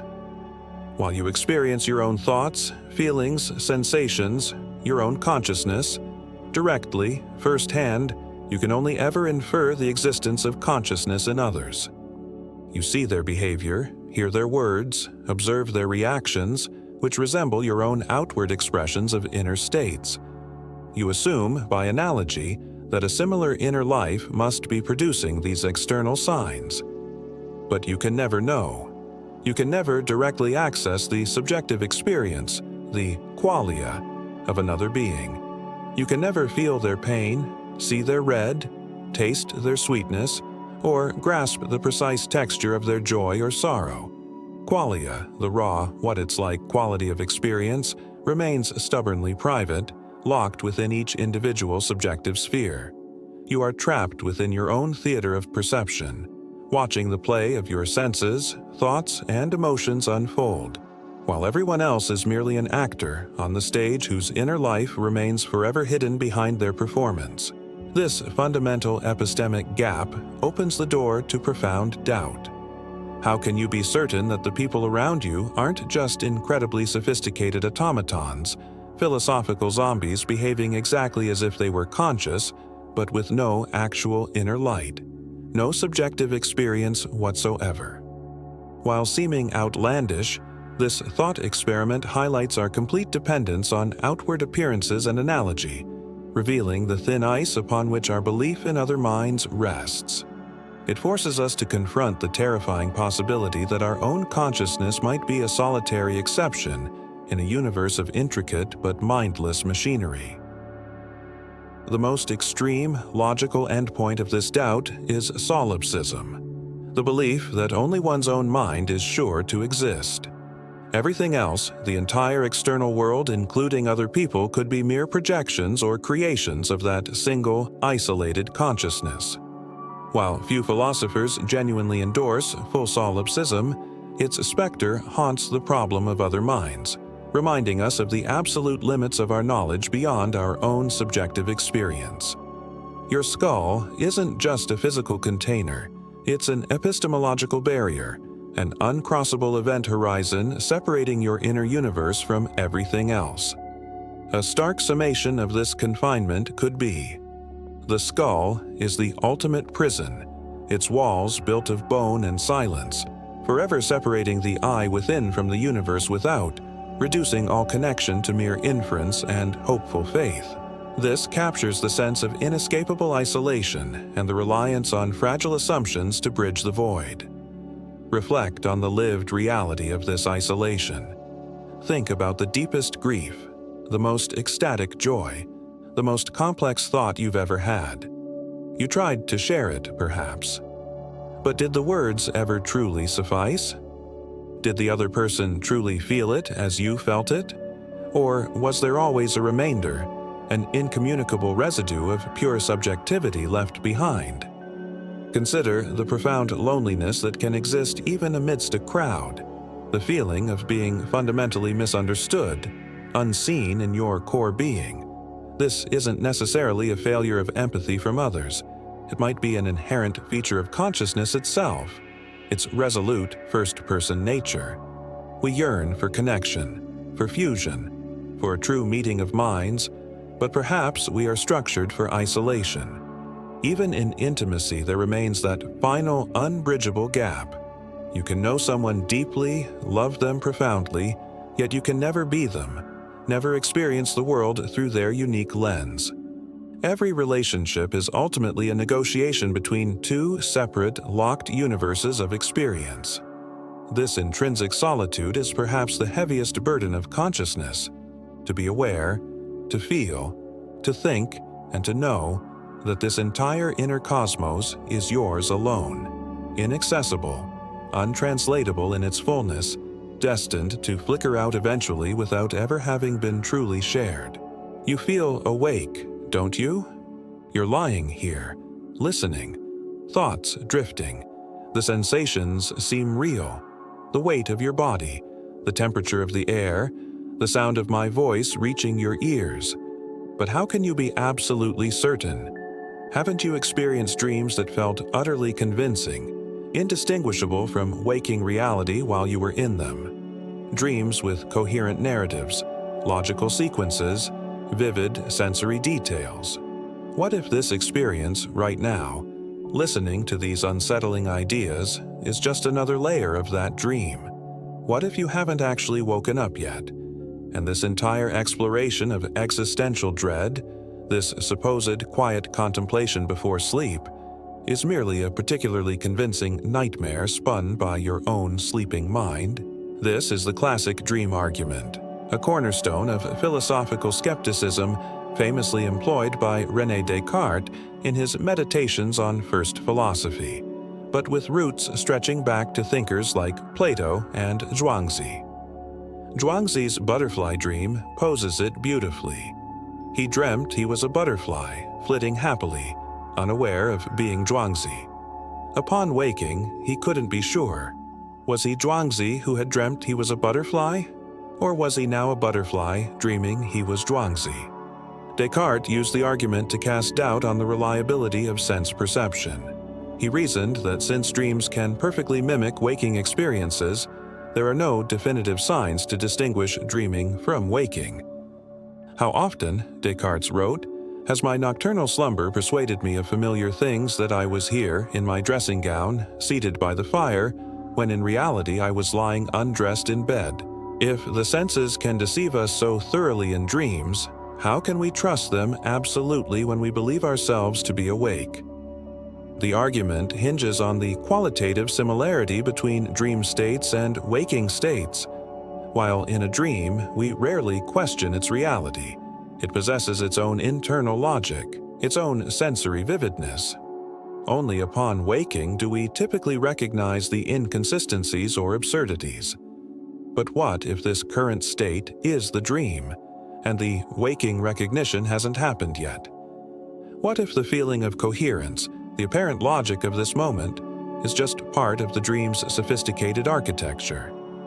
This possibility injects a profound uncertainty into our immediate reality. Every sensation, every thought, every feeling becomes suspect. The comfort of your bed, the darkness of the room, the philosophical concepts being discussed, all could be figments, phantom data generated by your own unconscious. The very act of questioning whether you are dreaming could itself be a scripted event within the dream narrative. There's no foolproof test from within the suspected dream state to confirm its nature. Any evidence you might look for, pinching yourself, checking a clock, reading text, things sometimes suggested to behave strangely in dreams, could simply be incorporated into the dream itself, behaving normally to maintain the illusion. Your critical faculties, your very ability to reason and doubt, might be part of the simulation your sleeping mind is running. Think about the nature of nightmares. They often involve confronting deep fears, anxieties, unresolved conflicts. Could this entire audio experience, focusing on unsettling philosophical ideas, be a manifestation of your own subconscious anxieties playing out in a dream designed to explore them? Is the horror mentioned in the title not just the content, but the potential meta-horror of realizing this is the horror, a dream you can't wake up from because you don't even know you're asleep? A thought capturing this recursive dread might be, the most terrifying nightmares aren't the ones with monsters, but the ones that perfectly mimic reality, leaving you trapped in the uncertainty long after your eyes believe they've opened. It highlights the insidious nature of doubt that lingers even when we feel most awake. Consider the implications. If this could be a dream, then everything you perceive, your memories leading up to this moment, your plans for tomorrow, the people in your life, the state of the world, might be part of the dream's fabrication. Your entire perceived reality dissolves into potential illusion. It fosters a sense of radical detachment, a feeling that nothing can be firmly grasped or trusted, starting with your own immediate state of consciousness. The ground beneath your feet isn't just unstable. It might not exist outside the confines of the dream narrative. Have you ever felt constrained, not by walls or circumstances, but by the very nature of your own mind? That inescapable feeling that your thoughts, your perceptions, your entire way of experiencing reality forms a kind of invisible cage, defining the absolute limits of your world. What if consciousness, the very faculty that allows us to perceive and understand, is also the master architect of our most profound imprisonment? What if the light of awareness doesn't just illuminate our reality, but simultaneously casts the inescapable shadows that define its boundaries, forging prison bars from the very tools of perception and thought? This deeply unsettling idea suggests that the subjective nature of consciousness is not merely a feature, but a fundamental limitation. Your awareness is inherently first person. You experience the world from a single, unique vantage point, your own. This perspective is not a neutral window onto reality, but an active framework that structures, filters, and inevitably limits everything that enters. You don't perceive the world as it is. You perceive the world as it appears to a consciousness like yours, constrained by your biology, your senses, your cognitive architecture, and the concepts available to you. This echoes the profound insights of Immanuel Kant, who argued that we can never know the noumenal world, things as they are in themselves, but only the phenomenal world, reality as it is structured and organized by the inherent categories of our understanding, like space, time, and causality. Our minds don't passively receive reality. They actively shape the very form of our experience. The categories and concepts we use to think and communicate further solidify these prison walls. Language carves up the continuous flow of reality into discrete objects, actions, and properties. While incredibly useful, this conceptual grid necessarily filters out nuances and possibilities that don't fit neatly into our linguistic boxes. As Ludwig Wittgenstein suggested, the limits of our language may mean the limits of our world. We become trapped within the language games we inherit and inhabit, potentially unable to even conceive of realities structured differently. What lies beyond the bounds of human concepts remains not just unknown, but perhaps fundamentally unknowable, unthinkable, from within our cognitive prison. Our very senses impose drastic limitations. We perceive only a tiny fraction of the electromagnetic spectrum as visible light, a narrow band of frequencies as sound. The world perceived by a bat using echolocation or a bee navigating via ultraviolet patterns is profoundly different from ours, not just in content, but potentially in its fundamental structure. Our reality is a heavily edited, species-specific version, curated by the limited sensory portals built into our biological hardware. Consciousness itself, likely an emergent property of complex neural processing, is bound by the capabilities and biases of the brain. Cognitive biases, heuristics, attentional limits. These aren't just psychological quirks. They are inherent features of the machinery producing our awareness, constantly shaping what we notice, how we interpret it, and what remains invisible or incomprehensible to us. We are locked into the processing limitations of the very organ that generates our sense of self and world. A sentiment reflecting this self-imposed confinement might be, awareness lights the cell but also builds its walls. The brighter the inner world illuminates, the more starkly defined its inescapable boundaries become. This highlights the paradox. The tool of liberation, consciousness, is simultaneously the instrument of confinement. Think about the struggle to truly empathize, to fully grasp another's subjective state, as explored in The Problem of Other Minds. This isn't just a communication failure, it's a demonstration of the fundamental barrier imposed by subjective consciousness. Think about concepts that push the limits of our understanding. Infinity, quantum superposition, the nature of time. How our minds grasp at them but seem structurally ill-equipped to truly comprehend them intuitively. These aren't just difficult ideas. They might represent the very bars of our cognitive cage, the points where our consciousness reaches its inherent limits. Even the act of introspection, of consciousness turning upon itself, can feel like pacing within the cell. Can the mind truly achieve an objective understanding of itself when it is both the observer and the observed, forever trapped within its own frame of reference? It's like trying to see the back of your own head without a mirror. The perspective required is inherently impossible from within the system. This isn't a prison imposed from the outside, but one woven from the very fabric of our being, constructed moment by the nature of perception, thought, and subjective experience. It's an unbreakable prison because the bars are made of us. We cling to the comforting adage, don't we? Time heals all wounds. A hopeful balm applied to grief, trauma, regret. We imagine the relentless march of moments gradually sanding down the sharp edges of pain, dulling the ache, eventually leading to acceptance or even forgetting. But what if this is a profound self-deception? What if time possesses no inherent healing power whatsoever? What if its flow is utterly indifferent, merely carrying everything, joy and sorrow, creation and decay, inexorably towards the same ultimate destination, dissolution, entropy, the cold, inert dust of a universe slowly winding down? This bleak perspective challenges the anthropocentric notion that time operates in service of human emotional recovery. Instead, it aligns with the stark realities suggested by thermodynamics, particularly the second law, which dictates that the total entropy, a measure of disorder or randomness of an isolated system, can only increase over time. The universe as a whole is moving from a state of lower entropy, more ordered, like the concentrated energy after the Big Bang, towards a state of maximum entropy, thermal equilibrium, the heat death, where all energy is evenly distributed, and nothing meaningful can happen anymore. Time's arrow, in this physical sense, points not towards healing or renewal, but towards disintegration and decay. Structures break down, energy dissipates, information is lost.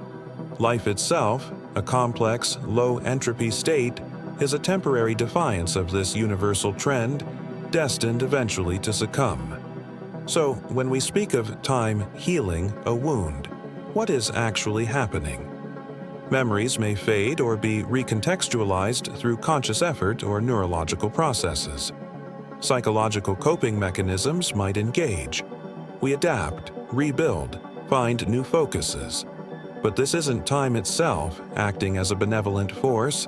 It's biological and psychological processes operating within the relentless, indifferent flow of time. Time provides the duration necessary for these internal processes to occur, but it offers no guarantee, no inherent therapeutic property. Some wounds never truly heal in the sense of disappearing. Deep trauma can leave permanent scars on the psyche, altering personality, triggering flashbacks, casting long shadows decades later. Grief for profound loss might lessen in its acute intensity, but often transforms into a chronic, quiet ache that persists indefinitely.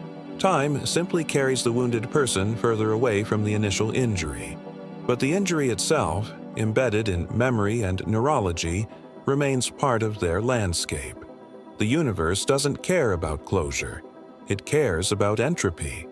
Furthermore, the passage of time inevitably brings new wounds, new losses, new decays. Relationships end, loved ones die, health fails, opportunities vanish. Time doesn't just fail to heal, it actively contributes to the accumulation of wear and tear, moving everything closer to its eventual breakdown. It's less like a gentle river smoothing stones and more like an acid bath, slowly dissolving everything immersed within it. A stark encapsulation of this indifference might be, we tell ourselves time mends the heart, ignoring the cosmic truth. Time is merely the current carrying all things, broken and whole alike, towards the silent, indifferent ocean of cosmic dust. This emphasizes time's neutrality and its ultimate direction towards dissolution. Consider the vast timescales of the cosmos. Human lifespans, even civilizations, are infinitesimal blips against the backdrop of galactic evolution and eventual universal heat death. Our personal narratives of healing and recovery seem utterly insignificant in this context. The universe isn't tracking our emotional progress. It's simply unwinding according to physical laws that dictate an eventual descent into cold, featureless equilibrium. The perceived healing is a local, temporary, and ultimately futile resistance against this overwhelming entropic tide. It's the intricate sandcastle built below the high tide line, beautiful for a moment, but doomed by the indifferent flow it sits within. Imagine the ultimate escape from biological decay, a perfect digital copy. Your mind, memories, personality, every nuance of your being, scanned and replicated flawlessly into an immortal, incorruptible substrate. The promise whispers of eternal life, continued consciousness beyond the frail limits of flesh. But consider the fine print, the terrifying catch often lurking in this fantasy. The original biological brain, your brain, must be destroyed in the process, perhaps as part of the scanning itself, or immediately after to prevent duplicates. In that final moment, as the switch is thrown and your perfect digital replica awakens, convinced it is you, where did you, the original stream of consciousness reading these words now, actually go? Did you transfer, achieving digital nirvana?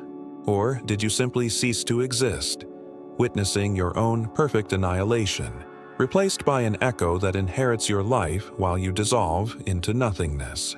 This chilling scenario, often explored in science fiction but deeply rooted in philosophical puzzles of identity, forces us to confront what truly constitutes you. What is the essential thread of personal identity that persists through time? Is it the physical continuity of your body, particularly your brain? Is it the psychological continuity, the overlapping chains of memories, beliefs, desires, and character traits, as John Locke or Derek Parfit might argue?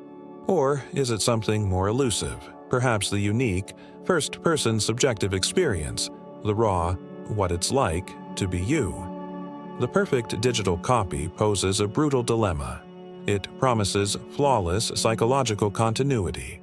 The copy would wake up with all your memories, feeling exactly as you felt the moment before the transfer, utterly convinced of its own identity as you, seamlessly continuing your life story, fooling everyone, perhaps even itself. From an external perspective, and according to theories prioritizing psychological patterns, patternism, identity has been preserved. The pattern of you continues. But what about the physical continuity? It's been irrevocably broken. The original hardware, your brain, is gone. If identity requires the persistence of the same physical entity, however changing, like the ship of Theseus, perhaps needing gradual replacement, not abrupt destruction and replication, then the copy is just that, a copy. A new entity, psychologically identical but numerically distinct. The original you has died. This evokes the horror of the teletransportation paradox. If a machine scans you, destroys you, and reassembles an exact replica elsewhere, did you travel, or did you die and get replaced by a clone who merely thinks it traveled? The digital copy scenario is even cleaner, potentially more perfect in its replication, making the identity question sharper, more terrifying. If the copy is perfect down to the quantum state, does that bridge the gap? Or does the very act of copying, rather than moving, intrinsically mean death for the source? Can consciousness, the subjective first-person viewpoint, truly be copied? Or is it intrinsically tied to its original physical instantiation? We can copy information, patterns, structures. But can we copy the experiencer? The digital replica would certainly claim to be conscious, claim to be you, but would it possess your original stream of qualia, or would it have its own, newly initiated stream that just happens to perfectly mimic yours up to the point of transfer? The original consciousness, facing deletion, would have no way to know if its subjective awareness would jump to the new substrate or simply extinguish forever. A sentiment capturing this ultimate existential gamble might be, the digital ghost promises eternal life, but whispers a chilling truth. Perfect replication might be perfect obliteration, leaving only an echo convinced it is the original scream. It highlights the horrifying possibility that achieving digital immortality means accepting your own absolute death, replaced by convincing counterfeit. Think about the implications. You agree to the procedure. You lie down. The scan begins. What are your final thoughts? Perhaps hope for continuity? Or perhaps the dawning, paralyzing terror that this is simply suicide, dressed up in technological promise? You watch as your digital self boots up on a screen, and then, perhaps, only darkness for you, the original. The copy continues, interacts with your loved ones, accesses your bank accounts, pursues your goals, feels your emotions. No one mourns you, because everyone believes you succeeded, that you are right there, in the machine. It's the ultimate lonely death, not just ceasing to exist, but being replaced by a perfect replica that erases even the memory of your passing, inheriting your identity completely while your unique spark is gone forever.